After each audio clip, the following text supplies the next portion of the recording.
بسم اللہ الرحمن الرحیم۔ صحیح بخاری کا ہم مطالعہ کر رہے تھے، تو نیکسٹ جو ہمارا چیپٹر ہے وہ ہے خبر واحد۔ خبر واحد کے بیان میں اخبار احاد۔ امام بخاری میں چونکہ فقاہت ہے تو وہ اپنے صحیح بخاری میں ابواب کے جو یا چیپٹرز کے جو ٹائٹلز ہیں، عناوین ہیں، ان میں اصول حدیث، اصول فقہ، اصول تفسیر کی گہری بحثیں لے کر آتے ہیں، اور آپ کہہ لیں کہ جی اپنے جو اصول ہیں ان کا تعارف کرواتے ہیں۔ تو خبر واحد کی حجیت جو ہے نا، چونکہ اس وقت زیر بحث تھی تو امام بخاری اس کو لے کر آئے۔ باب ما جاء فی اجازت خبر الواحد الصدوق۔ ایک آدمی کی خبر، ویسے خبر واحد ایک کو تو نہیں کہتے، لیکن یہاں پہ نیچے جو روایتیں وہ لے کر آئے ہیں وہ چونکہ ایک آدمی سے متعلق ہیں، ٹیکنیکلی ایک، دو یا تین راویوں کی روایت کو بھی اخبار احاد کہہ دیتے ہیں جو متواتر نہ ہو۔ باب ما جاء فی اجازت خبر الواحد الصدوق۔ ایک سچے آدمی کی جو روایت ہے اس کو بیان کرنا، اس کی اجازت ہے، ٹھیک ہے۔ فی الاذان، اذان کے معاملات ہوں، والصلاۃ، نماز کے ہوں، صوم، روزے کے ہوں، والفرائض والاحکام، فرائض اور احکام، یعنی ہر قسم کے مسائل میں خبر واحد سے وہ مسئلہ ثابت ہوتا ہے۔ فرائض بھی ثابت ہوتے ہیں، احکام بھی ثابت ہوتے ہیں، حرام بھی ثابت ہوتا ہے۔ تو یہ اس وقت کا ایک اصولی مسئلہ تھا کہ قرآن سے جس طرح سے احکام ثابت ہوتے ہیں، فقہی احکام، فرائض، تو کیا اخبار احاد سے بھی ثابت ہوتے ہیں کہ نہیں؟ تو امام بخاری نے یہ سٹانس لیا کہ اخبار احاد سے بھی یہ ساری چیزیں ثابت ہوتی ہیں۔ فلولا نفر من کل فرقہ منہم طائفہ، کیوں نہ ایسا ہوا کہ ہر فرقے میں سے ایک طائفہ نکلا۔ قرآن سے بھی استدلال کیا کہ خبر واحد حجت ہے، ٹھیک ہے۔ تو فرقے میں سے طائفہ، فرقہ جو ہے وہ بیسیکلی تین کو کہتے ہیں، یعنی کم از کم تین سے شروع ہوتا ہے فرقہ۔ اب فرقے میں طائفہ، تو طائفہ کتنا ہوگا؟ تین سے کم ہوگا، دو ہوگا یا ایک ہوگا، ٹھیک ہے۔ تو قرآن نے ایک کے اوپر بھی طائفہ کا اطلاق کیا، وَإِن طَائِفَتَانِ مِنَ الْمُؤْمِنِينَ اقْتَتَلُوا۔ عام طور پہ ترجمہ کیا جاتا ہے کہ دو گروہ، حالانکہ دو افراد کی لڑائی ہوئی تھی۔ اس میں شان نزول کی جو روایات ہیں اس میں دیکھیں تو یہ دو افراد کی لڑائی تھی، جو بعد میں دو گروہوں کی لڑائی میں تبدیل ہو گئی تھی، مہاجرین اور انصار کی۔ لِيَتَفَقَّهُوا فِي الدِّينِ، تاکہ وہ دین میں تفقہ حاصل کریں، وَلِيُنذِرُوا قَوْمًا، اور اپنی قوم کو ڈرائیں۔ اس کا مطلب یہ ہے کہ تفقہ فی الدین، دین کو گہرائی میں سمجھنا، اور دین کو واپس آ کے اپنی قوم میں بیان کرنا۔ فرقہ میں سے طائفہ نکلے، آپ علیہ السلام کے پاس آئے، آپ علیہ السلام سے دین سنے، اور وہ طائفہ جو ہے وہ واپس جا کے اپنے قبیلے کو وہ دین پہنچائے، ٹھیک ہے۔ اذا رجعوا الیہ، جب وہ ان کی طرف واپس جائیں، لعلہم یحذرون، شاید کہ وہ ڈرے۔ تو مطلب یہ ہے کہ وہ حجت قائم ہو رہی تھی، تبھی تو قرآن نے اس کو الاؤ کیا۔ یہ بات تین کے لیے استعمال، کم سے کم تین سے فرقہ شروع ہوتا ہے، ٹھیک۔ اور طائفہ ایک سے، طائفہ جو ہے ہاں ہاں نہیں زیادہ بھی ہو سکتا ہے، لیکن ایک سے شروع ہوتا ہے۔ اور یہ امام بخاری نے آگے کہہ بھی دیا، وَيُسَمَّى الرَّجُلُ طائفہ، ٹھیک ہے۔ ایک تو اس سے بھی ثابت ہوتا ہے نا، فرقہ منہم طائفہ، ایک اس سے بھی ثابت ہوتا ہے، ٹھیک ہے۔ اور ویسے قرآن کی اس آیت سے بھی، وَإِن طَائِفَتَانِ مِنَ الْمُؤْمِنِينَ اقْتَتَلُوا فَلَوِ اقْتَتَلَ رَجُلَانِ دَخَلَ فِي مَا الْآیَةِ، اگر دو آدمی آپس میں لڑائی کریں تو وہ بھی اس آیت میں داخل ہوں گے۔ کیونکہ آگے قرآن نے کیا کہا ہے؟ اچھا، قرآن کی اگلی جو ہے نا آیت، اس سے بھی استدلال کیا ہے نا، آیت کے اگلے الفاظ سے امام بخاری نے، ان جاءکم فاسقٌ بنبأ فتبینوا، مطلب یہ اس کا کانٹیکسٹ چل رہا ہے نا، پہلے یہ آیت ہے، میرے خیال یہ پہلے ہے، یہ وَإِن طَائِفَتَانِ مِنَ الْمُؤْمِنِينَ اقْتَتَلُوا یہ بعد والی ہے، یا ایھا الذین آمنوا ان جاءکم فاسقٌ بنبأ، ٹھیک ہے۔ ہاں، تو اگر کوئی ایک فاسق تمہارے پاس کوئی خبر لے کر آئے، یعنی اس کانٹیکس میں بات ہو رہی ہے طائفہ کی، تو طائفہ سے مراد ایک ہے۔ اور خود اس آیت میں بھی غور کریں تو اللہ تعالیٰ کیا کہہ رہے ہیں کہ اگر تمہارے پاس کوئی ایک فاسق سے مراد ایک ہی ہے، اگر وہ خبر لے کر آئے فتبینوا، تو اس کی کیا کرو؟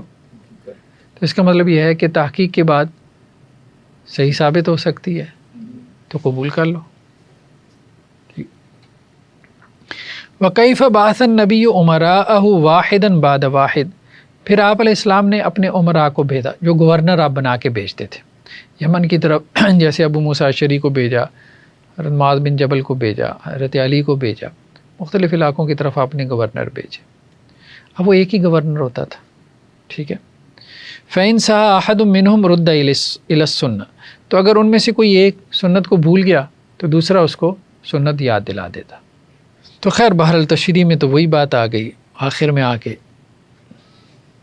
حنفی حضرات، ٹھیک ہے، شروع میں ٹھیک ہے. تو خبر واحد جب راوی سچا اور ثقہ اور معتبر ہو تو اس کا قبول کرنا تمام اماموں نے واجب رکھا ہے، اور ہمیشہ قیاس کو ایسی حدیث کے مقابل ترک کر دیا، بلکہ امام ابو حنیفہ رحمہ اللہ نے تو اور زیادہ احتیاط کی. اب کم از کم یہ ہے حدیث کے بڑے علماء میں امام ابو حنیفہ علیہ رحمہ کا احترام ہے. ہاں حنفیوں کو رگڑا لگاتے ہیں، لیکن جو اہل حدیث میں ابھی بھی سطحی ذہن کے ہیں، جذباتی ہیں، جن کے لیے وہ حدیث میں الفاظ آئے نا صفاء الاحلام غیلمہ، ٹھیک ہے، تو یہ جو ہے نا ٹین ایجرز جو ابھی اپنی ایج کے اعتبار سے تو بڑے ہو جاتے ہیں لیکن ذہنی بلوغت ان کی نہیں ہوتی ہے، تو ذہنی اعتبار سے وہ ٹین ایجر ہی ہوتے ہیں، تو وہ امام ابو حنیفہ علیہ رحمہ پہ جرا کرتے ہیں. لیکن ویسے بڑے اہل حدیث کے جو کبار علماء ہیں وہ سب ان کا احترام کرتے ہیں. ہاں وہ حنفیوں سے اختلاف رکھتے ہیں وہ.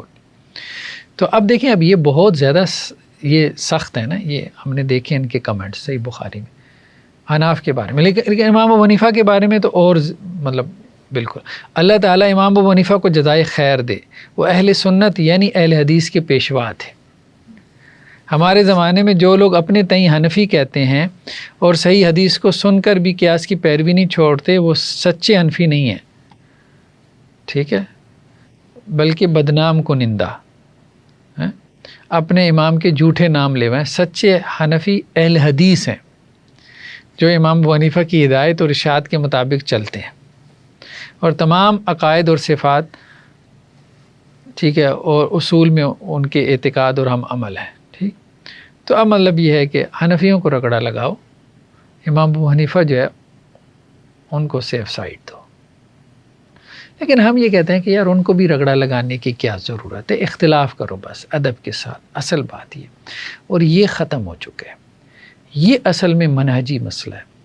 اس کو اگر صرف درست کر لیا جائے نا، جس کی بڑی ضرورت ہے، کسی کو بھی رگڑا لگانے کی ضرورت ہے. جو ہے نا وہ یہ ایک نفسیات ہے کہ پنجابی دی گال جڑی ہے نا وہ مزہ دندی ہے، وہ نا جڑا نا تسلی ہوندی ہے. ہاں وہ تو پھر ظاہری بات ہے انسان کی کسی جبلت یا انسٹنکٹ کی تسلی ہوتی ہے نا، وہ نہیں ہوتی. لیکن یہ ہے کہ ہمارے یہاں تمام مسلکوں نے نا صحیح بات یہی ہے کہ یہ انجیکشن لگا دیا ہے اور یہ آپ نہیں ٹھیک کر سکتے.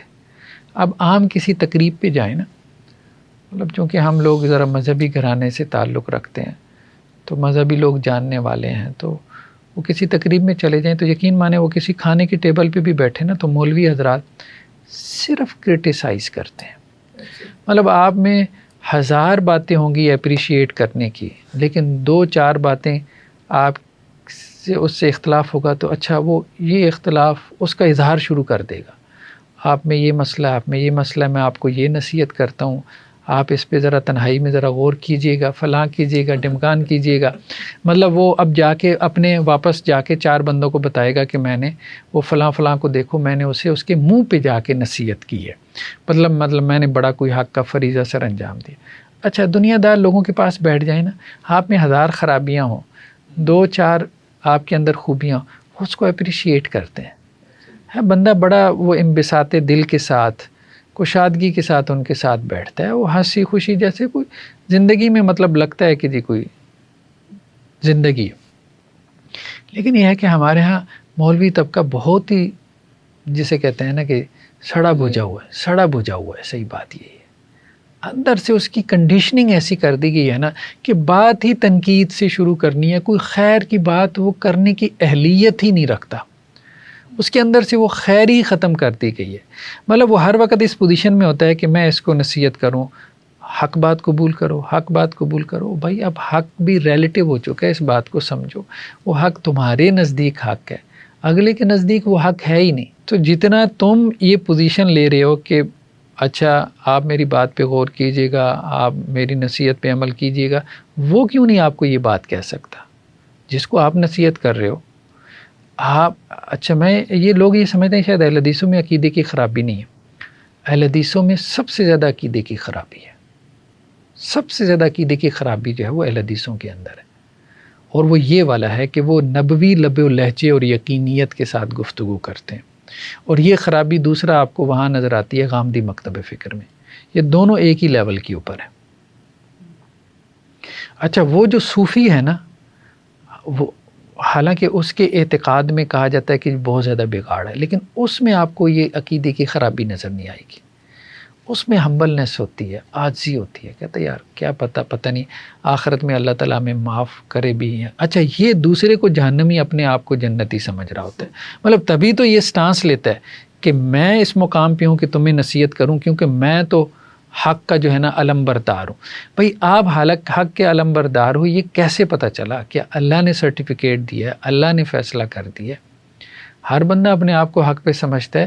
یہ حق پہ کون تھا کون نہیں تھا یہ تو قیامت والے دن فیصلے ہوں گے. یہ تو قیامت والے دن فیصلے ہوں گے نا. تو جو علم بڑھتا ہے تو انسان کے اندر ہمبلنس پیدا ہوتی ہے. انسان دوسروں کو مارجن دینا شروع کر دیتا ہے. انسان کے اندر سے یقینیت ختم ہوتی ہے. انسان کہتا ہے یار مجھے یہ بہتر لگ رہا ہے، مجھے یہ صحیح لگ رہا ہے، لیکن ہو سکتا ہے دوسرا بھی ٹھیک ہو. اب کسی مطلب اہل حدیث سے بات تو کر کے دیکھو کہ یار کیا امکان ہے کہ مولانا مودودی جنت کے اعلیٰ درجات میں چلے جائیں، یا تمہارے فلاں شیخ الحدیث سے مولانا مودودی ڈاکٹر اسرار کا درجہ بلند ہو. پاسبل نہیں. وہ اچھل کھڑا ہوگا، اس کو کرنٹ لگ جائے گا. تو اس کا مطلب یہ ہے کہ زبان سے نہیں کہیں گے لیکن اس کو کرنٹ لگے گا. اور یہی معاملہ آپ دوسری طرف وہ دیوبندی بریلویوں میں بھی دیکھیں. ان کے اپنے پیروں مشائخ کے حوالے سے اسی طرح کے عقائد اور نظریات ہیں کہ ان کے کسی بڑے پیر یا شیخ کے بارے میں یہ سوال کر لیں کہ کیا وہ جہنم میں جا سکتا ہے، اس کو کرنٹ لگ جائے گا، وہ اچھل پڑے گا کہ بات کیا کر دی ہے تم نے. وہ عشرہ مبشرہ جو ہے نا وہ حدیث میں صرف 10 ہیں، یہاں لمبی چوڑی فہرست ہے. ہاں یہاں لمبی چوڑی ہے، ان کے بارے میں کوئی سوال نہیں ہے. اور مطلب وہاں صرف وہ جنتیوں کی بشارت ہے نا، تو یہاں جہنمیوں کی بھی فہرستیں تیار ہیں. تو یہ میں نے دیکھا کہ یہ بیسیکلی صوفیوں کے ساتھ بیٹھ کے نا یہ ایک بات جو واقعتاً صحیح معنوں میں صوفی ہوتا ہے اس سے یہ مزاج آتا ہے، وہ آپ کا اندر ہلا دیتا ہے کہ یار یہ کس یقینیت کی کیفیت میں بیٹھے ہوئے ہو، تمہیں کیا پتہ. مطلب سر یہی پرابلم تو ہے کہ آج کل صحیح صوفی بھی تو نہیں ہے. ہاں صحیح صوفی بھی نہیں، یہ بات بھی ہے، یہ بات بھی ہے. تو اب یہ جو بات ایک پیدا ہو جاتی ہے نا، یہ سارا میں کہہ رہا ہوں کہ یہ ساری اتنی سختی کیوں پیدا ہوتی ہے. یہ ساری سختی بیسیکلی اس پیچھے جو آپ کے اندر کا خراب عقیدہ ہے نا، گمراہ کن عقیدہ جو آپ زبان پہ نہیں لانا چاہ رہے، کیونکہ زبان پہ لائیں تو آپ کی گمراہی 100% واضح ہو جاتی ہے نا، لیکن وہ آپ کے دل میں موجود ہے کہ نبوی جیسے یقین ہوتا ہے نا، جیسے الوہی یقین ہوتا ہے، اس یقین کے درجے میں آپ اپنے اور اپنے مشائخ اور اساتذہ کو جنتی سمجھتے ہیں، اور اسی یقین کے درجے میں آپ اپنے مخالف کو جہنمی سمجھ رہے ہوتے ہیں. جیسی یہ یقین آپ ایک دفعہ کاٹ کے دیکھ لیں، مطلب کبھی تنہائی میں بیٹھ کے آپ یہ کہیں کہ میرا فلاں استاد، میرا فلاں شیخ جو ہے وہ جہنم میں جا سکتا ہے، یا میں جہنم میں جا سکتا ہوں، اور جس کے رد میں میں نے کتاب لکھی ہے تو وہ جنت میں جا سکتا ہے، اور ہو سکتا ہے وہ جنت میں مجھ سے اونچے درجات میں ہو، اور جس کو ہم ساری زندگی گمراہ سمجھتے رہے وہ جنت میں اونچے درجات میں ہو. یہ کبھی تنہائی میں انسان اپنے آپ کو تھوڑا سا مطلب یہ کہہ کہ یہ اس کو پاسبلٹی کے درجے میں بھی لے آئے تو انسان اندر سے ہل جاتا ہے. اب وہ اس کو پاسبلٹی کے درجے میں بھی نہیں لا سکتا نا، وہ کہتا ہے یہ میرے عقیدے کے منافق ہے، حالانکہ یہی اس کے عقیدے کی گمراہی ہے سب سے بڑی. عشرہ مبشرہ بنا کے بیٹھا ہوا ہے وہ، ٹھیک ہے، نبوت کے درجے کی اس نے یقینیت پیدا کر رکھی ہے. حالانکہ چیزیں آپ تفصیل میں جائیں تو بہت اس کے اندر جو ہے وہ تو بس وہ پھر یہی ہے کہ انسان کہتا ہے یار بات ٹھیک ہے، ہمیں یہ بات سمجھ میں آ رہی ہے. اب یہ کسی سلفی کو کہے نا کہ کوئی اشعری یا ماتریدی کا درجہ آخرت میں سلفی سے اونچا ہو سکتا ہے، وہ ابن حجر نووی ہی کیوں نہ ہو تو وہ اچھل پڑے گا، وہ غزالی کیوں نہ ہو تو وہ اچھل پڑے گا. مطلب سب نے درجات طے کیے ہیں. غزالی کا درجہ جو ہے وہ امام بخاری سے بڑھ کے ہو سکتا ہے، وہ اچھل پڑے گا. وہ حنفی کو کہیں کہ ابن تیمیہ کا درجہ آخرت میں ابو حنیفہ سے بڑھ سکتا ہے تو وہ اچھل پڑے گا. وہ سب نے صرف یہ نہیں کہ جنتی ہونا طے کیا ہوا ہے، ان کے جنت کے درجات بھی طے کیے ہوئے ہیں. ہڈن ہے یہ سب کچھ لیکن ہے دل میں ہے. وہ ساری چیز اصل میں تعصب اور سیکٹیرینزم کی بنیاد بن رہی ہے. یہ اپنی آخرت کے حوالے سے اس غیر یقینی کیفیت میں چلی جائیں جس میں صحابہ کرام تھے. حضرت عمر پتہ ہی نہیں ہمارے ساتھ کیا ہونے والا ہے. مطلب یہ صحیح روایتوں میں حضرت عمر کی جب شہادت ہوئی تو آخری الفاظ ان کے یہی تھے کہ اللہ تعالیٰ یار بس ہمیں کچھ دے نا، ہم تو یہ کہتے ہیں کہ بس پکڑے نہیں، تو ہم تو اس پہ بھی راضی ہیں کہ ہم کچھ امید نہیں رکھتے اپنے. لیکن یہ ہے ہی نہیں، ادھر سے سلف وہ بس. تو یہ بہت زیادہ جو ہے نا اس حوالے سے ہلانے کی ضرورت ہے، لیکن کون ہلائے، بس اصل بات یہی ہے. چلیں جی، مالک رضی اللہ عنہ سے روایت ہے کہ ہم اللہ کے نبی صلی اللہ علیہ وسلم کے پاس آئے تو وَنَحْنُ شَبَابَ مُتَقَارِبُونَ، ہم مطلب قریب سب جوان تھے. تو اللہ کے نبی صلی اللہ علیہ وسلم کے پاس ہم نے جو ہے وہ کوئی 20 راتیں جو ہے وہ گزاری. غالباً مالک بن حویرث ہیں یہ. تو اللہ کے نبی صلی اللہ علیہ وسلم جو ہے وہ بہت ہی شفیق تھے، نرم دل تھے. تو جب اللہ کے نبی صلی اللہ علیہ وسلم نے محسوس کیا کہ ہم جو ہے نا وہ اب اپنے اہل و عیال کو یاد کر رہے ہیں، یا سفر کی جو مشقت ہے وہ ہماری بڑھ گئی ہے اور گھر والوں کا شوق ہمارا زیادہ ہو گیا، تو ہم نے جو ہے وہ آپ علیہ السلام سے جو ہے وہ اجازت چاہیے. اور اللہ کے نبی صلی اللہ علیہ وسلم نے بھی ہم سے پوچھا کہ پیچھے کن کو چھوڑ کر آئے ہو، تو ہم نے بتایا. تو پھر آپ علیہ السلام نے تبصرہ کرتے ہوئے کہا ارجعوا الی اہلیکم فاقیموا فیہ، اب اپنے گھروں کو چلے جاؤ. یعنی 20 دن تم نے یہاں قیام کیا، وہی فلولا نفر من کل فرقہ. تو وہ آئے 20 دن آپ علیہ السلام کے پاس قیام کیا. اس کے بعد اب اللہ کے رسول نے کہا بھئی گھروں کو واپس چلے جاؤ. وعلموا، اور انہیں جا کے اس کی تعلیم دو. ومروہم، ٹھیک ہے، اور انہیں جو ہے وہ اسلام کے احکامات سکھاؤ. وذکر اشیاء احفظها او لا احفظها، کچھ چیزیں انہوں نے ذکر کی کہ جی مجھے یاد ہیں اور کچھ بھول گئی ہیں. اور آپ علیہ السلام نے یہ بھی کہا وصلوا کما رأیتمونی اصلی، جیسے مجھے نماز پڑھتے دیکھ رہے ہو ایسے تم نماز پڑھو. فإذا حضرت الصلاة فليؤذن لكم أحدكم، اور جب نماز کا ٹائم ہو تو تم میں سے کوئی ایک اذان دے. اب یہ الفاظ ہے فليؤذن لكم أحدكم، نماز کا ٹائم ہو تو کوئی ایک اذان دے. ٹھیک ہے، اب ایک بندہ اذان دے رہا ہے تو سارے لوگ آ رہے ہیں نماز پڑھنے کے لیے، یعنی وہ یہ کہہ رہا ہے بھئی نماز کا وقت ہو گیا، گھڑی تو تھی نہیں. تو اب اس کی بات کا اعتبار کرتے ہوئے آپ آ رہے ہو نماز پڑھنے کے لیے. تو خبر واحد جو ہے وہ اذان کے معاملے میں حجت ہے، اور اذان کے اوپر نماز کی بنیاد ہے. وَلْيَؤُمَّكُمْ أَكْبَرُكُمْ، اور تمہاری امامت وہ کروائے جو تم میں عمر میں سب سے بڑا ہو. تو یہاں انہوں نے اس سے یہی استدلال کی کہ اذان بھی بیسیکلی خبر واحدی کی قسم ہے.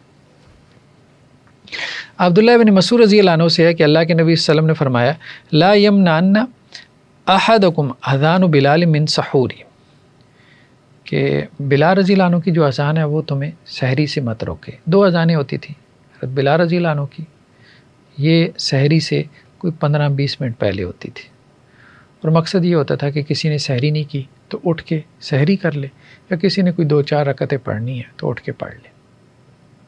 ٹھیک ہے، یعنی صبح کاذب کی اذان ہوتی تھی. جیسے صبح کی 2 قسمیں کی گئیں، کاذب اور صادق. دوسری اذان جو ہے وہ ابن ام مکتوم کی ہوتی تھی، وہ سحری کے وقت ہوتی تھی. تو اوقال آپ علیہ السلام نے فرمایا، کیا کہا؟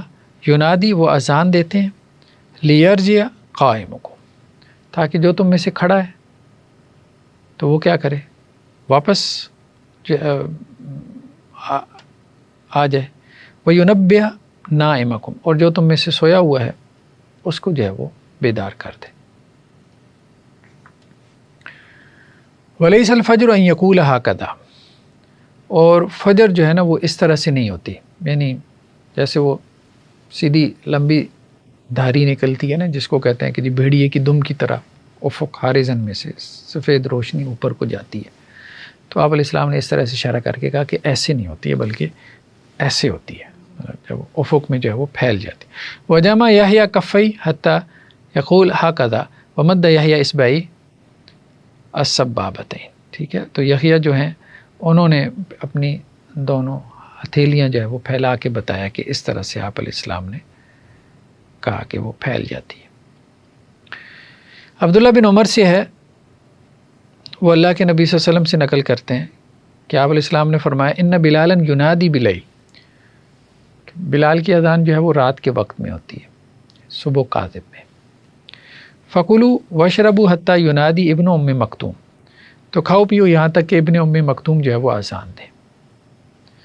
مطلب روزہ جو ہے وہ ایک آدمی کی خبر کے اوپر آپ روزہ جو ہے وہ رکھ رہے ہیں، یعنی سحری کا وقت جو ہے وہ آپ اس کا تعین ایک آدمی کی خبر کے اوپر جو ہے وہ کر رہے ہیں. تو یہ حضرت میں مکتوم رضی اللہ تعالیٰ عنہ نبینا تھے، حضرت ابو بلال رضی اللہ تعالیٰ عنہ وہ جو دیکھ سکتے تھے، مگر وہ پہلے اذان دے دیتے تھے، انہیں کوئی بتاتا تھا کہ یہ ٹائم ہے؟ یہ بات ہمیں روایتوں میں نہیں ملتی. یہ بھی ہو سکتا ہے کہ حسیات تیز ہو جاتی ہوں، اور ویسے بھی جو بندہ نابینا ہوتا ہے اس کی دیگر حسیات جو ہے نا وہ تیز ہو جاتی ہیں. اور بعض جاندار ایسے ہیں جیسے مرغ، مطلب ان کو اندازہ ہو جاتا ہے، جو مرغ وغیرہ ہوتا ہے نا. ٹھیک ہے، صحیح. بلال کی اذان کے بعد اتنی دیر بعد میں نے اذان دی. ہاں یہ بھی ہو سکتا ہے، یہ بھی ہو سکتا ہے کہ لوگ ان کو بتاتے ہوں، یعنی امکان ہے اس کا بھی ہے. اور یہ بھی امکان ہو سکتا ہے کہ وہ اس طرح کہ نابینا نہ ہو کہ بالکل ہی نظر نہ آتا ہو. ہاں کچھ ایسا بھی ہوتا ہے کہ انسان کو تھوڑا تھوڑا نظر آتا ہے، تو ہاں اس معنی میں بھی جو ہے نابینا کہہ دیا جاتا ہے. عبداللہ بن مسعود رضی اللہ عنہ سے انہوں نے کہا کہ اللہ کے نبی صلی اللہ علیہ وسلم نے ہمیں ظہر کی نماز 5 رکعت پڑھا دی. تو آپ علیہ السلام سے کہا گیا کہ کیا نماز میں اضافہ ہو گیا؟ تو آپ نے فرمایا کیا ہوا ہے؟ تو لوگوں نے کہا کہ جی آپ نے 5 رکعت پڑھا دی. فسجد سجدتین بعد ما سلم، تو پھر آپ نے 2 سجدے ادا کیے، یعنی سجدہ سہو. 5 رکعتیں پڑھا دیں، آپ نے سلام پھیر دیا تھا، پھر اس کے بعد آپ نے 2 سجدے ادا کیے، یعنی وہ 2 سجدے 1 رکعت کے قائم مقام ہو گئے، تو 2 رکعت اضافی طور پہ نفل نماز شمار ہو گئی. یہ مراد تھی. تو لیکن یہ روایت یہاں پہ کیوں لے کے آئے؟ وہ کہتے ہیں کہ یہاں پہ تو یہ ہے کہ قالو، لوگوں نے کہا. لیکن بعض روایتوں میں یہ ہے کہ یہ لوگ نہیں تھے بلکہ ایک صاحب تھے جنہوں نے یہ بات کہی. ان کا نام بھی بعض روایتوں میں ذوالیدین، لمبے ہاتھوں والے. انہوں نے آپ علیہ السلام کو کہا تھا. ٹھیک ہے، تو آپ نے ان کی بات کا اعتبار کیا. تو یہ وہ خبر واحد کی حجیت، مطلب استدلال اس طرح سے کیا جاتا ہے. ٹھیک ہے، تو یہ بخاری میں دوسری جگہ پہ ہے، یہ انہوں نے یہ بات کہی ہے کہ ایک شخص نے آپ علیہ السلام کو کہا تھا کہ جی آپ نے کیا 5 رکعتیں جو ہے وہ پڑھائی ہیں. یہاں پہ جمع کا صیغہ، یہاں پہ قالو ہے. اگلی روایت یہ لے کر آئے ہیں کہ حضرت ابو ہریرہ رضی اللہ عنہ سے کہ اللہ کے نبی صلی اللہ علیہ وسلم جو ہے وہ 2 رکعتوں سے، اچھا یہ ذوالیدین کی روایت علیحدہ سے آ گئی ہے، اس میں 5 رکعتیں تھیں، اس میں یہ ہے کہ 2 رکعتیں جو ہیں وہ آپ علیہ السلام نے پڑھا کے سلام جو ہے وہ پھیر دیا. تو ذوالیدین نے کہا، مطلب لمبے ہاتھ تھے ان کے، اس لیے ان کا نام ذوالیدین پڑ گیا. کہ کیا نماز جو ہے وہ کم ہو چکی ہے یا آپ بھول گئے؟ انہوں نے آپ علیہ السلام سے سوال کیا. تو اللہ کے نبی صلی اللہ علیہ وسلم نے پوچھا اصدق ذوالیدین، کیا ذوالیدین جو ہے وہ انہوں نے سچ کہا ہے کہ میں نے 2 رکعت پڑھائی ہے؟ تو لوگوں نے کہا جی ہاں. تو اللہ کے نبی صلی اللہ علیہ وسلم نے پھر 2 رکعتیں مزید پڑھائیں، پھر سلام پھیرا، پھر آپ نے جو ہے وہ تکبیر کہی، پھر سجدہ کیا، پھر اس طرح سے مطلب 2 سجدے کیے جسے سجدہ صاحب کہتے ہیں. ٹھیک ہے، مطلب اس میں وہ خبر واحد کی تصدیق ہی ہے، تصدیق بھی ہے، بالکل ٹھیک ہے. تو مزید اگر تصدیق بھی کی جا سکتی ہے، ہر جگہ آپ علیہ السلام نے نہیں کی لیکن بعض مقامات پہ کی بھی ہے. ٹھیک ہے، تو بعض مقامات پہ اگر اس کی تصدیق کر بھی لی جائے تو کوئی حرج نہیں. لیکن تصدیق کرنے کے بعد بھی اگر ایک آدمی نے کہا، 2 آدمی نے کہا، تو پھر بھی وہ خبر واحد ہی رہی جب تک کہ وہ متواتر نہیں ہو جاتی.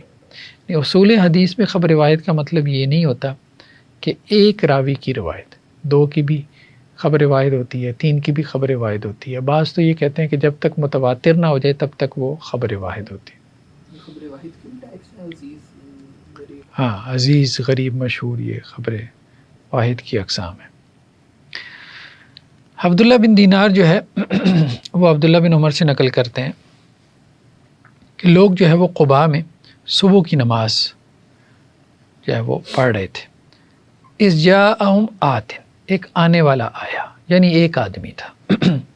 اس نے کہا کہ اللہ کے نبی صلی اللہ علیہ وسلم پہ رات کو قرآن کی آیات نازل ہوئی ہیں اور آپ علیہ السلام کو حکم دیا گیا کہ بیت اللہ کا رخ کریں. ٹھیک ہے، تو بس تم بھی کیا کرو، بیت اللہ کی طرف رخ پھیر لو. تو ان کے چہرے شام کی طرف تھے تو انہوں نے بیت اللہ کی طرف رخ پھیر لیا.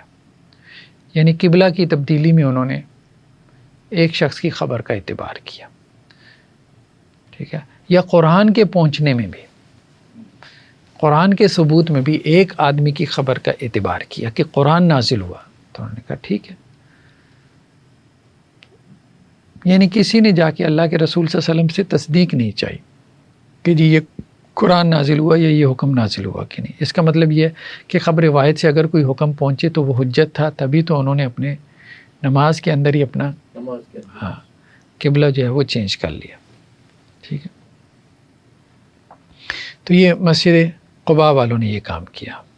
براء بن عازب سے روایت ہے، وہ یہ کہتے ہیں کہ جب اللہ کے نبی صلی اللہ علیہ وسلم مدینہ میں آئے تو آپ نے 16 ماہ یا 17 ماہ بیت المقدس کی طرف رخ کر کے نماز پڑھی، لیکن آپ یہ پسند کرتے تھے کہ بیت اللہ کی طرف رخ کر کے نماز پڑھیں. تو اللہ تعالیٰ نے یہ آیات نازل کر دیں، قد نری تقلب وجہک فی السماء، کہ نبی صلی اللہ علیہ وسلم آپ کا چہرہ جو ہے وہ ہم دیکھتے ہیں کہ آسمان کی طرف پھرتا ہے، تو اب ہم آپ کا رخ جو ہے وہ اس قبلے کی طرف پھیر دیں گے جس کو آپ پسند کرتے ہیں. تو آپ کا رخ بیت اللہ کی طرف پھیر دیا گیا. وصلی معہ رجل العصر، تو ایک آدمی نے آپ کے ساتھ عصر کی نماز پڑھی. پھر وہ نکلا، فمر علی قوم من الانصار، تو انصار کی ایک خاندان یا ایک محلے سے اس کا گزر ہوا. فقال هو یشهد انه صلی مع النبی، تو اس نے کہا کہ وہ یہ گواہی دیتا ہے کہ وہ اللہ کے نبی صلی اللہ علیہ وسلم کے ساتھ نماز پڑھ کے آیا. وَأَنَّهُ قَدْ وُجِّهَ إِلَى الْقَعْبَةِ، اور لوگوں نے بیت اللہ کی طرف رخ کیا. تو فَانْحَرَفُوا وَهُمْ رُكُوعٌ فِي صَلَاةِ الْعَصْرِ، تو لوگوں نے کیا کیا کہ وہ عصر کی نماز میں ابھی حالت رکوع میں تھے تو انہوں نے اپنا رخ چینج کر لیا. ٹھیک ہے، تو یہ واقعہ تحویل قبلہ کے پہلے دن مسجد بنی حارث یعنی مسجد قبلتین کا، 2 مسجدوں کا تذکرہ ہے، ایک مسجد قباء کا اور ایک مسجد قبلتین کا. یہ 2 علیحدہ علیحدہ واقعات ہیں. تو دونوں میں جو ہے وہ لوگوں نے کیا کیا کہ ایک آدمی کی بات کا اعتبار کرتے ہوئے اپنا رخ جو ہے وہ بیت المقدس سے پھیر لیا بیت اللہ کی طرف، خانہ کعبہ کی طرف. تو گویا خبر واحد سے احکام ثابت ہوتے ہیں، فرض احکام بھی ثابت ہوتے ہیں. ابو عبیدہ بن جرح اور ابی بن کعب جو ہے یہ نہیں، انس بن مالک سے ہے کہ میں ابو طلحہ انصاری، ابو عبیدہ بن جرح اور ابی بن کعب، ان تینوں کو میں جو ہے وہ کھجور کی شراب پلاتا تھا. شراب ابھی حرام نہیں ہوئی تھی. ٹھیک ہے، فجاءہم آت، تو ایک آدمی آیا تو اس نے کہا ان الخمر قد حرمت، شراب حرام ہو چکی ہے. تو ابو طلحہ انصاری جو تھے انہوں نے کہا حضرت انس سے کہ آپ ایسا کریں کہ یہ جتنے بھی شراب کے مٹکے ہیں نا یہ توڑ دیں. تو حضرت انس کہتے ہیں کہ میں نے وہ اپنا لاٹھی لی اور اس کے ساتھ میں نے وہ جو بھی مٹکے تھے ان کے نچلے حصوں کو مارا اور ان کو توڑ دیا. تو اب گویا کہ شراب کی حرمت جو ہے کہنے کا مقصد یہ وہ بھی ایک آدمی کی روایت سے ثابت ہوئی. حضرت حذیفہ سے ہے کہ اللہ کے نبی صلی اللہ علیہ وسلم نے اہل نجران سے کہا، یہ نجران نیچے یمن کی طرف یہ علاقہ تھا، عیسائیوں کا گڑھ تھا، لا بعثن الیکم رجلا امینا حق امین، کہ میں تمہاری طرف ایک امانت دار شخص بھیجوں گا۔ تو اللہ کے نبی صلی اللہ علیہ وسلم کے جو ساتھی تھے، جو اصحاب تھے، وہ منتظر رہے کہ ہمارا نام لیا جائے، تو آپ علیہ السلام نے ابو عبیدہ بن جراح کو بھیجا۔ اس بات پہ کہ پورا دین ہی فرد خبر واحد پہ ہے، نبی کریم صلی اللہ علیہ وسلم فرد واحد ہی ہیں۔ ہاں نہیں، دیکھیں حضرت جبریل بھی فرد واحد ہیں۔ حضرت جبریل جو ہے وہ اکیلے اللہ سبحانہ و تعالیٰ سے دین لے کر نبی تک آئے، اور نبی اور رسول بھی ایک ہی ہوتا تھا۔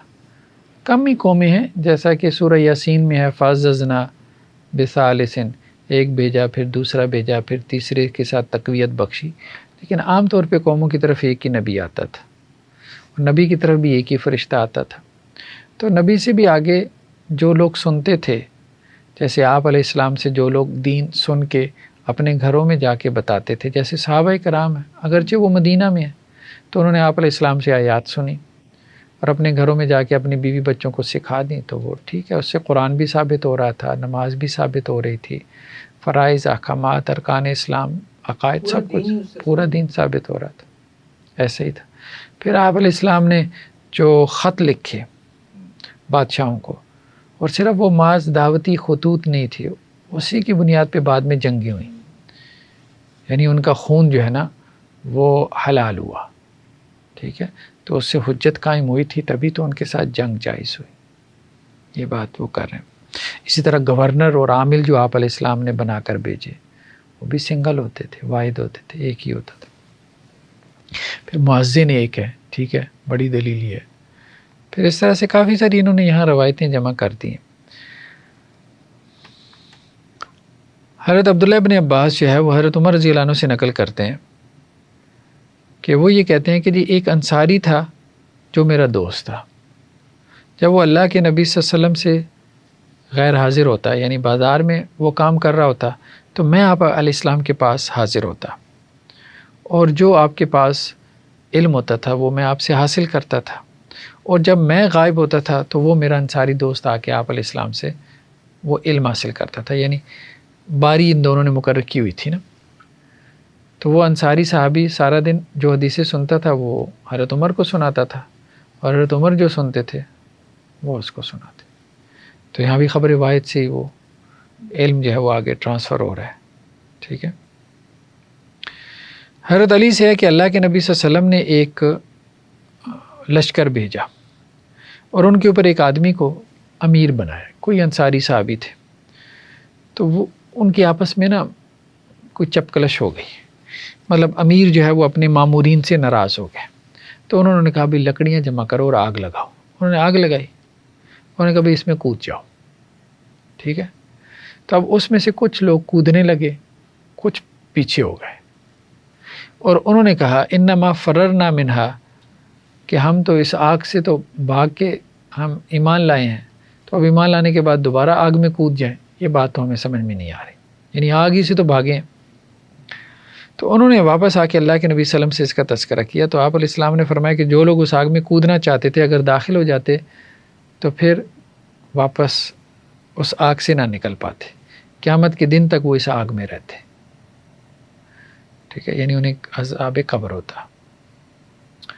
اور دوسروں سے کہا کہ لا طاعۃ فی معصیۃ انما طاعۃ فی المعروف، نہ فرمانی میں کوئی اطاعت نہیں ہے، معروف کے اندر اطاعت ہے، یعنی حکمران کی اطاعت جو ہے وہ معروف کے اندر ہے۔ تو خبر واحد مطلب حجت ہے، ٹھیک ہے، حکمران ہے، گورنر ہے، جو کچھ وہ کہہ رہے ہیں، لیکن وہ بھی معروف میں، معصیت میں نہیں، یہ بات ہو رہی۔ حضرت ابو ہریرہ اور زید بن خالد، انہوں نے جو ہے وہ خبر دی عبید اللہ بن عبداللہ کو کہ دو آدمی جو ہے وہ اللہ کے نبی صلی اللہ علیہ وسلم کے پاس اپنا جھگڑا لائے، ٹھیک ہے۔ تو عبید اللہ بن عبداللہ بن عتبہ بن مسعود وہ کہتے ہیں کہ ابو ہریرہ رضی اللہ عنہ نے کہا بینما نحن عند رسول اللہ، کہ ہم آپ علیہ السلام کے پاس بیٹھے تھے کہ ایک جو ہے وہ بددو آیا، اور اس نے کہا اللہ کے رسول کتاب اللہ کے مطابق فیصلہ فرمائیں، اقضی لی بکتاب اللہ، اب یہ اہم چیز ہے کہ اس نے یہ کہا آپ علیہ السلام سے کہ آپ کتاب اللہ کے مطابق فیصلہ فرمائیں. پھر اس بدو کا جو مخالف تھا وہ کھڑا ہو گیا، کہنے لگا اللہ کے رسول یہ ٹھیک کہہ رہے ہیں، مطلب ہم دونوں کا اختلاف ہے، میں بھی یہ چاہتا ہوں کہ آپ کتاب اللہ کے مطابق فیصلہ کریں اور مجھے اجازت دیں کہ میں بات بیان کروں. تو آپ علیہ السلام نے کہا بیان کرو. اس نے کہا کہ جی میرا بیٹا تھا، کان آصیفاً علی ھذا، وہ اس کے گھر میں جو ہے وہ ملازم تھا، بکریاں وغیرہ چراتا تھا اس کی، ٹھیک ہے. تو وہ اس کی بیوی کے ساتھ بدکاری کر بیٹھے. ایک کا بیٹا دوسرے کے یہاں ملازم تھا اور اس کی بیوی کے ساتھ ملوث ہو گیا. فاخبرونی انا البنی رجم، تو اب جب بات پھیل گئی، لوگوں کو پتہ چلا، تو لوگوں نے مجھے کہا کہ جی میرا بیٹا جو ہے اس کو رجم کیا جائے گا. اچھا اس کا بیٹا تھا کمارا اور اس کی بیوی ظاہری بات ہے وہ تو شادی شدہ تھی، دونوں کی سزا مختلف تھی. اس کو لوگوں نے کہا کہ جی تمہارے بیٹے کے اوپر رجم کی سزا ہے. تو اس نے کیا کیا، اس نے جو ہے وہ 100 بکریاں دیں، ٹھیک ہے. تو فافتدیت منہ بمئہ من الغنم و ولیدہ، ایک لونڈی اور 100 بکریاں دے کے اس نے کہا کہ جی میرا بیٹا مجھے واپس کر دو، میں اپنے بیٹے کو سزا نہیں دلوانا چاہتا. تو جس کی بیوی سے وہ ملوث ہوا تھا اس کو اس نے 100 بکریاں اور ایک لونڈی دی. ثم سألت اہل العلم فاخبرونی، پھر میں نے اہل علم سے پوچھا تو انہوں نے مجھے خبر دیا کہ بھائی اس کی بیوی کے لیے رجم ہے، تیرے بیٹے کے لیے نہیں ہے، ٹھیک ہے. اور تیرے بیٹے کے اوپر جو ہے وہ 100 کوڑے ہیں اور 1 سال کی جلاوطنی ہے، اس علاقے سے اس کو نکال دیا جائے گا. تو آپ علیہ السلام نے یہ بات سنی تو کہا کہ اللہ کی قسم میں تمہارے مابین اللہ کی کتاب کے مطابق فیصلہ کروں گا. جو تو لونڈی ہے اور 100 بکریاں ہیں اس کو تو واپس لوٹاؤ، اور تیرے بیٹے کو 100 کوڑے اور 1 سال کی جلاوطنی، کماری کی یہ سزا ہے. اور ساتھ میں کہا انیس، حضرت انیس سے، وَأَمَّا أَنْتَ يَا أُنَيْسَ لِرَجُلٍ مِّنْ أَسْلَمَ، اسلم قبیلے کا واقعہ تھا. تو اسلم قبیلے سے ایک شخص تھے جو آپ کے صحابی تھے انیس، کیونکہ آپ جس قبیلے میں کوئی حد جاری کرنے کے لیے بھیجتے تھے اسی قبیلے کا بندہ بھیجتے تھے تاکہ مانوسیت ہو، قبائلی غیرت نہ جاگ اٹھے. فَغْدُ عَلَىٰ إِمْرَأَ هَٰذَا فَإِنِ اعْتَرَفَتْ فَرْجُمْهَا، صبح جاؤ اس کی بیوی کے پاس، اس سے پوچھو اگر وہ اعتراف کرے کہ اس نے بدکاری کیا تو پھر اس کو رجم کر دو، ٹھیک ہے. تو انیس پھر صبح گئے، اس عورت نے اعتراف کیا، پھر اس کو رجم کیا گیا. تو اب رجم جیسی سزا گویا کہ کس سے ثابت ہوئی؟ خبر واحد سے، ٹھیک ہے. اس کی اپلیکیشن بھی خبر واحد سے ہوئی. تو گویا کہ یہ، لیکن ظاہر بات ہے اقرار تو اس خاتون نے خود ہی کیا تھا نا، تو اقرار بنیاد بنی. باب بعث النبی الزبیر طلیہ واحدہ، اللہ کے نبی صلی اللہ علیہ وسلم کا حضرت زبیر کو اکیلے جو ہے وہ کافروں کی خبر لانے کے لیے بھیجنا. تو ابن منقدر سے روایت ہے کہ میں نے جابر بن عبداللہ سے سنا کہ اللہ کے نبی صلی اللہ علیہ وسلم نے خندق والے دن جو ہے وہ آواز لگائی، ٹھیک ہے، مطلب کہا کہ کون ہے جو دشمنوں کی خبر لے کر آئے. تو حضرت زبیر تیار ہو گئے، پھر آپ نے کہا، پھر حضرت زبیر تیار ہوئے، پھر تیسری مرتبہ آپ نے کہا، پھر حضرت زبیر تیار ہوئے. تو آپ نے کہا ہر نبی کا حواری ہوتا ہے اور میرا حواری زبیر ہے. تو سفیان نے کہا کہ میں نے اسی طرح سے ابن منقدر سے یہ روایت جو ہے وہ یاد کی ہے. تو آگے خیر بہرحال انہوں نے کچھ چیزوں کا تذکرہ کیا کہ ثوری نے یہ بھی کہا کہ یہ جو ہے وہ قریظہ کے دن کا واقعہ ہے، ٹھیک ہے. تو آگے سے انہوں نے کہا بھائی قریظہ اور خندق میں زیادہ فرق نہیں ہے، قریب قریب ہیں. کسی نے کہہ دیا یہ خندق کا واقعہ ہے، کسی نے کہہ دیا قریظہ کا واقعہ. باب قول اللہ تعالی، اللہ تعالیٰ کا قول، لا تدخلوا بیوت النبی الا ان یؤذن لکم، کہ نبی کے گھر میں داخل مت ہو مگر یہ کہ تمہیں اجازت دی جائے. فَإِذَا أُذِنَ لَهُ واحد جازا، کہ جب ظاہر ہے کہ اجازت ایک شخص کے لیے بھی جو ہے وہ اس کا جواز ہے. ابو موسیٰ سے ہے کہ اللہ کے نبی صلی اللہ علیہ وسلم جو ہے وہ ایک باغ میں داخل ہوئی ہے. وَأَمَرَنِي بِحِفْظِ الْبَابِ، اور مجھے اللہ کے نبی صلی اللہ علیہ وسلم نے دروازے کے اوپر مامور کیا بطور آپ کہہ لیں نگہبان، گارڈ کے. تو ایک آدمی آئے یستاذن، وہ اجازت مانگ رہے تھے. تو فقال اذن لہ وبشرہ بالجنہ، تو آپ علیہ السلام نے کہا اس کو اجازت دے دو اور اس کو جنت کی خوشخبری بھی دے دو. ٹھیک ہے. تو اب یہاں سے بھی انہوں نے نکالا نا، لا تدخلوا بیوت النبی الا ان یؤذن لکم. ٹھیک ہے، نبی کے گھر میں بغیر اجازت داخل ہونا اس کا جواز نہیں ہے. تو اب چونکہ آپ علیہ السلام اس باغ میں تھے تو اس کو بھی ایک طرح سے بیوت النبی، نبی کا گھر. تو ایک آدمی نے آ کے جو ہے وہ اجازت چاہی تو اس کو اجازت دی گئی. فَإِذَا ابو بکر ثم جاء عمر، تو وہ ابو بکر تھے، پھر اس کے بعد عمر آئے، تو ان کے لیے بھی اسی طرح سے اجازت ملی. پھر عثمان آئے، ان کے لیے بھی اسی طرح سے اجازت ملی. حضرت عمر رضی اللہ عنہ سے ہے کہ میں جئت فإذا رسول اللہ صلی اللہ علیہ وسلم فی مشرب لہ وغلام لرسول اللہ اسود علی رأس درجہ. ہاں، یہ واقعہ پہلے بھی ہم پڑھ چکے ہیں. حضرت عمر رضی اللہ عنہ جب آئے تھے، آپ علیہ السلام نے اپنی بیویوں کو ایلا کیا تھا، ایک ماہ کے لیے ان سے علیحدگی اختیار کر لی تھی. تو آپ علیہ السلام اوپر چوبارے پر تھے، تو حضرت عمر آئے سیڑھی چڑھ کے جب، تو وہ چوبارے کے باہر جو ہے وہ ایک حبشی غلام بیٹھا ہوا تھا اللہ کے نبی صلی اللہ علیہ وسلم کا. فقلت قل هذا عمر بن الخطاب فاذن علی، تو میں نے کہا جی عمر بن خطاب حاضر ہیں، تو مجھے جو ہے وہ اجازت دی گئی. تو یہاں سے انہوں نے یہی بات کہی کہ اس سے بھی خبر واحد کا حجت ہونا ثابت ہوتا ہے. ٹھیک ہے، مطلب یہ ہے کہ ایک آدمی کی جو ہے وہ بات آگے، دنیا کا نظام اسی طرح سے ہے، عموماً ایک آدمی کی بات اس کا اعتبار کیا جاتا ہے. عام دنیا کے معمولات میں بھی یہی ہے. باب ما کان یبعث النبی من الامراء والرسل واحدا بعد واحد، اللہ کے نبی صلی اللہ علیہ وسلم جو عامل بھیجتے تھے، جو گورنر بھیجتے تھے، جو پیامبر بھیجتے تھے، وہ ایک ہی ہوتا تھا. اور ابن عباس رضی اللہ عنہ نے کہا کہ اللہ کے نبی صلی اللہ علیہ وسلم نے دہیہ کلبی کو بھیجا بصرہ کے جو ہے وہ حکمران کی طرف، اور اسے کہا کہ جی یہ جو خط ہے آپ علیہ السلام کا، یہ آگے کیسر تک پہنچا دے. ٹھیک ہے. تو عبداللہ بن عباس سے ہے کہ اللہ کے نبی صلی اللہ علیہ وسلم نے اپنا خط جو ہے وہ کسریٰ کی طرف بھیجا، اور آپ علیہ السلام نے جو ہے وہ حکم دیا تھا، یعنی قاصد کو حکم دیا تھا جو کہ عبداللہ بن حذافہ تھے، کہ اس کو بحرین کے جو حکمران ہے اس تک پہنچا دے، اور بحرین کا جو حکمران ہے وہ اس کو کسریٰ تک پہنچا دے. اور جب کسریٰ نے اس کو پڑھا تو اس نے اس کو پھاڑ دیا، یعنی آپ علیہ السلام کا خط پھاڑ دیا. تو میرا گمان یہ ہے کہ سعید ابن مسیب نے یہ بات کہی کہ اللہ کے نبی صلی اللہ علیہ وسلم نے اس کے خلاف بد دعا کی کہ اللہ تعالیٰ بھی اس کو ایسے ہی ٹکڑے ٹکڑے کر دے جیسے اس نے اللہ کے رسول کے خط کو پھاڑ دیا تھا. تو یعنی آپ علیہ السلام کے جو خطوط لے کر جانے والے تھے وہ بھی خبر واحد تھے.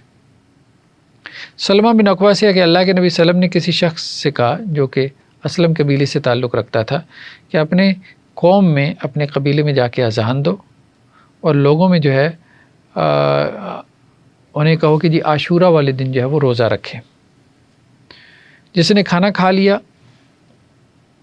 تو وہ کیا کرے، وہ بقیہ دن کا روزہ پورا کرے، اور جس نے کھانا نہیں کھایا تو وہ روزہ رکھے. تو گویا اذان اور اسی طرح سے روزہ وغیرہ. عاشورہ والے دن مطلب شروع میں جب رمضان کے روزے نہیں تھے تو عاشورہ کا روزہ رکھوایا جاتا تھا نا، تو اس میں یہ بھی ہدایت ہوتی تھی کہ جس نے صبح سے کچھ نہیں کھایا تو وہ آج کے دن کا روزہ مکمل کر لے، اور جس نے کھا پی لیا تو وہ کم از کم بقیہ دن کا روزہ رکھ لے، علامتی روزہ جسے کہتے ہیں.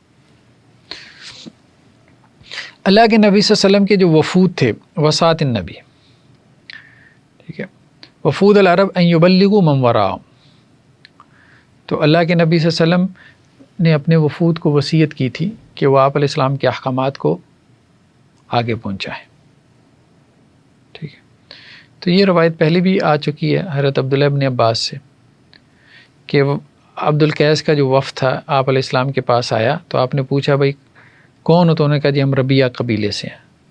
تو آپ نے فرمایا کہ تمہیں خوش آمدید، اور انہوں نے کہا کہ جی ہمارے اور آپ کے درمیان کفار کا ایک قبیلہ ہے جس کا نام مضر ہے، تو ہم آپ کے پاس اس کی وجہ سے نہیں آ سکتے، تو صرف حرمت والے مہینوں میں آتے ہیں. تو آپ ہمیں کچھ احکامات دے دیں جن کے اوپر ہم عمل کریں اور جنت میں داخل ہو جائیں، اور ان احکامات کے بارے میں ہم پچھلے لوگوں کو خبر دے دیں، یعنی یہ جنت میں لے کے جانے والے احکامات ہیں. ٹھیک ہے.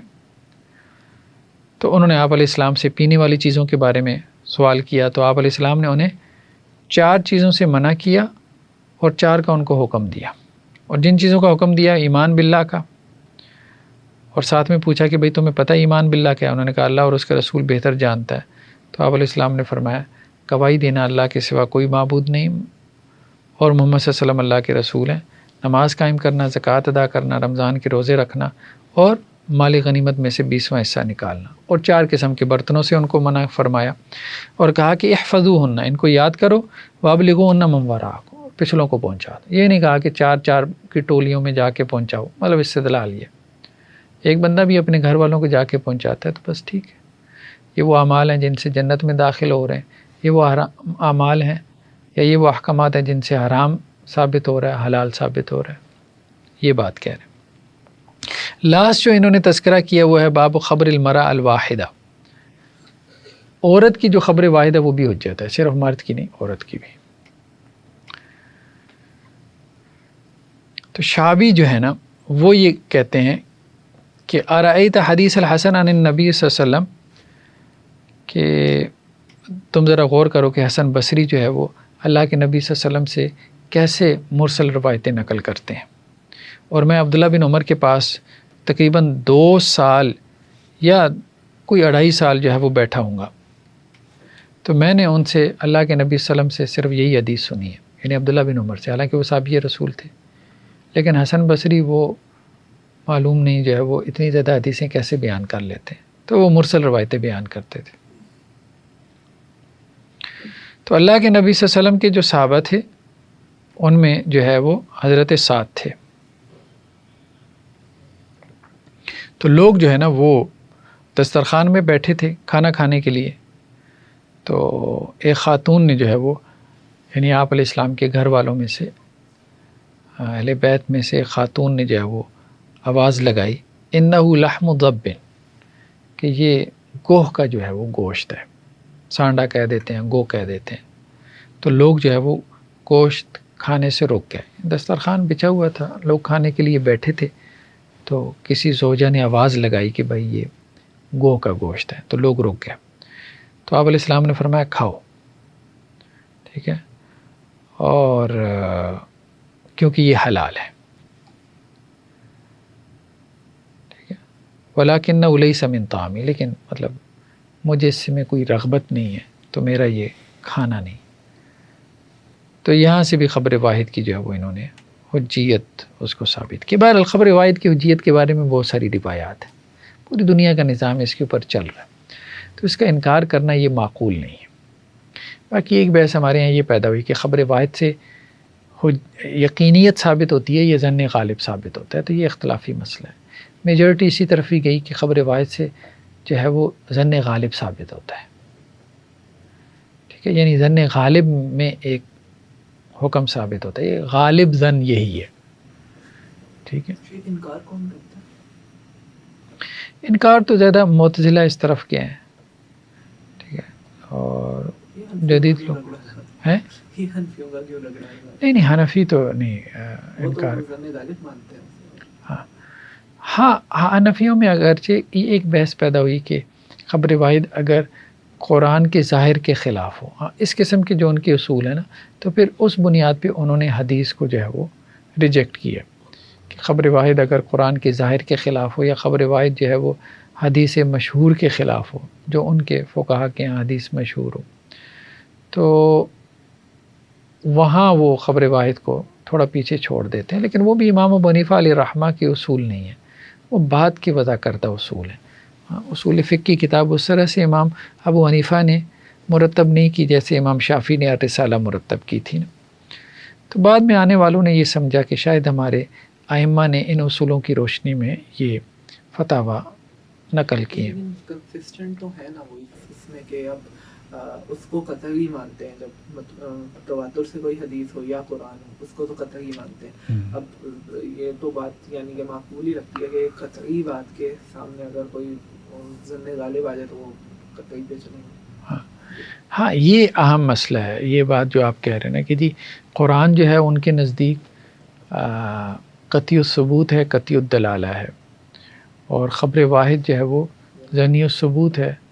باقی یہ ہے کہ قطعی الدلالہ ہو سکتی ہے، ظنی الثبوت بھی ہو سکتی ہے، لیکن مسئلہ یہ ہے کہ باقی یہ کہتے ہیں کہ یہ جو آپ کہتے ہیں نا کہ جی یہ قرآن کے ظاہر کے خلاف ہے، یہ آپ کی انڈرسٹینڈنگ ہے، ٹھیک ہے؟ یعنی آپ یوں کہیں کہ قرآن کے ظاہر کے خلاف نہیں ہے، قرآن سے جو آپ کو سمجھ میں آیا ہے، یعنی آپ کے فہم قرآن کے خلاف ہے یہ روایت۔ کیوں؟ کیونکہ آپ ہم سے پوچھ لیں، ہم قرآن کا جو فہم بیان کریں گے اس آیت کا، اس کے خلاف نہیں ہوگی۔ یہی مقدمہ بڑے شد و مت کے ساتھ امام شافعی نے الرسالہ میں پیش کیا۔ ان کا چونکہ امام محمد علیہ رحمہ سے اختلاف ہوا نا، تو وہ روایتیں جن کو کہا جاتا تھا کہ اب یہ قرآن کے ظاہر کے خلاف ہیں، تو وہ کہتے تھے بھئی لے آؤ، ہم تمہیں بتاتے ہیں کہ یہ قرآن کے ظاہر کے خلاف نہیں ہے بلکہ یہ قرآن کا بیان ہے، کیونکہ اللہ کے نبی صلی اللہ علیہ وسلم قرآن کی مخالفت کرنے نہیں آئے تھے۔ مطلب انہوں نے اس طرح سے، آپ قرآن کی مخالفت کرنے نہیں آئے تھے، آپ قرآن کو بیان کرنے آئے تھے، اور آپ کی ذمہ داری بھی قرآن نے یہی بیان کی ہے، لِتُبَيِّنَ لِلنَّاسِ مَا نُزِّلَ إِلَيْهِمْ، جو لوگوں کے لیے نازل کیا گیا آپ اس کی تبیین کریں۔ تو الرسالہ میں یہ بڑی لمبی چوڑی بحث ہے خبر واحد کی حجیت کی، امام شافعی نے کی ہے۔ امام بخاری تو اس کے بعد آئے ہیں نا، بخاری تو اس کے بعد آئے۔ امام شافعی کا کیا یہ مذہب ہے کہ یعنی خبر واحد اور قرآن میں کوئی اگر صحیح خبر واحد اور قرآن میں کوئی تعارض ہو ہی نہیں سکتا؟ نہیں ہو سکتا، بالکل صحیح، یہی بات امام شافعی کہتے ہیں۔ وہ کہتے ہیں یہ تعارض پاسبل ہی نہیں۔ یہ بعد میں کئی اور محدثین نے بھی یہ کلیم کیا، دعویٰ کیا، انہوں نے کہا بھئی جہاں آپ کو تعارض نظر آتا ہے نا، آپ ہمارے پاس لے آئیں تو ہم آپ کو اس کا حل نکال دیتے ہیں، ٹھیک ہے؟ یعنی جب آپ وہ معنی بیان کریں گے جو آپ کے ذہن میں ہے، تو اب آپ کہیں کہ جی یہ معارض ہیں، یہ تو نہ کریں، آپ ہمارا معنی لیں پھر ہم ہمیں بتائیں کہ جی کہاں معارض ہے۔ تو یہ بات ٹھیک کہا جا سکتا ہے نا کہ وہ حدیث کے معنی کو قرآن کا معنی بنا رہے ہیں۔ کیا مطلب؟ تبیین کر کے کچھ کریں گے، کچھ کہہ رہے ہیں جس طرح سے اگر تو قرآن میں اگر ہم نے فہم صحیح کرنا ہے تو وہ حدیث کے معاملے میں بھی تو ہو سکتا ہے۔ حدیث کے معاملے میں بھی ہو سکتا ہے، بالکل صحیح ہو سکتا ہے، لیکن دیکھیں نا وہ ریجیکٹ کر رہے ہیں، وہ توافق پیدا نہیں کر رہے۔ ہاں آپ چلیں قرآن کی کا فہم درست کر لیں، آپ حدیث کا فہم درست کر لیں، وہ اس میں آپ سے یعنی محدثین کی جماعت اس میں نہیں جھگڑا کر رہی کہ جی قرآن ہی کا فہم درست کرنا ہے، حدیث کا کیوں نہیں کرنا، یا قرآن کو حدیث کے مطابق بنانا ہے یا حدیث کو قرآن کے مطابق بنانا۔ وہ کہتا ہے وہ یہ ہمارا مسئلہ نہیں ہے، ہمارا مسئلہ اصل میں موافقت، ٹھیک ہے؟ اچھا، اہل الرائے کا مسئلہ موافقت نہیں ہے، وہ یہ ہے کہ مخالفت ہے۔ تو وہ کہتے ہیں چونکہ مخالفت ہے تو اس لیے ہم ترک کی طرف جائیں گے۔ کہتے ہیں نہیں، یہ رویہ ٹھیک نہیں کہ آپ ترک حدیث کی طرف جائیں۔ تو دونوں میں فرق ہے، ایک انکار حدیث ہے اور ایک ہے ترک حدیث، ٹھیک ہے؟ تو انکار حدیث جو ہے یہ ایک بدعت ہے، ترک حدیث یعنی فلاں اصول کی بنیاد پہ میں حدیث چھوڑ رہا ہوں، ٹھیک ہے؟ تو یہ ایک اجتہادی خطا ہے جس سے اختلاف کیا جائے گا۔ چلیں جی، سبحانک اللہم و بحمدک، نشہد ان لا